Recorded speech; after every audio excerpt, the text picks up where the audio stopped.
Ẹ káàárọ̀ o, ẹ káàsán, ẹ káalẹ́ níbi gbogbo tí ẹ bá ti ń gbọ́ mi. Orúkọ tèmi ni Samuel Adémọ́lá. Èmi ni ọmọ wa, ọmọ ẹkùn, ọmọ bùkúnrin mi, ìjẹ̀ṣà tí ò jòbí, ojúlóòró. Èmi ni ọmọ odù apọ̀nàdà, èmi lọmọ atẹ́ni àti ẹ̀ka, ọmọ ẹlẹ́ni ẹ̀wẹ̀lẹ̀.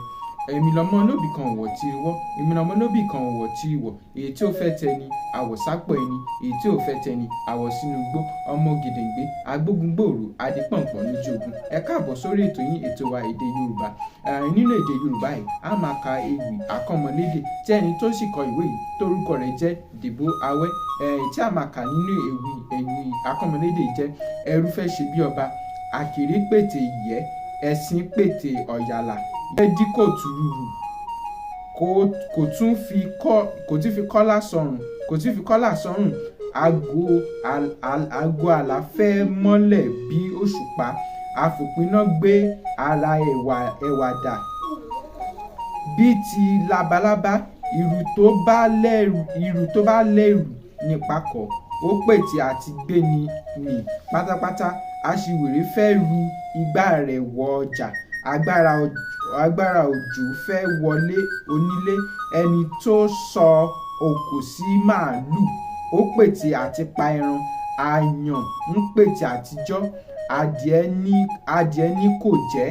Arọ ń pètè àti tàpá, ẹni yà á ń pètè àti jẹ ẹran pẹ̀lẹ́nu. Ọ̀nà fún kò ní gbà.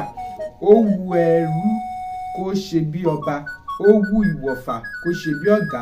Mẹ̀kúnnù fẹ́ yan bí olówó, kádàrá ni kò gbà.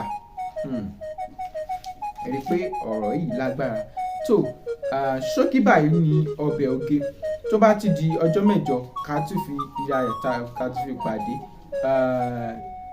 Ìta mi ṣe yìí ni pé ká tún máa kọ́ra wa ní èdè Yorùbá, ká tún fi máa kọ́ra wa ní èdè Yorùbá tí ń ṣe sọ èdè Yorùbá sí. Ẹ tẹ̀lé orí ìkànnì yìí lórí Facebook @ademola_t+. Ẹ tẹ̀lé ìkànnì yìí lórí Twitter, lórí Instagram. Kẹ̀dẹ̀ subscribe sórí YouTube channel yìí, kẹ́ tún lè máa rí àwọn fọ́nrán míì tá a bá ń fi sórí ìkànnì yìí, kẹ́ tún lè máa rí wò sí. Orúkọ mi tèmi kò yípo padà.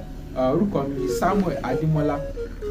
Ká tún fi ire ayọ̀ ká tún fi pàdé tó bá di ọjọ́ mẹ́jọ. Ire o, ire kàǹkà.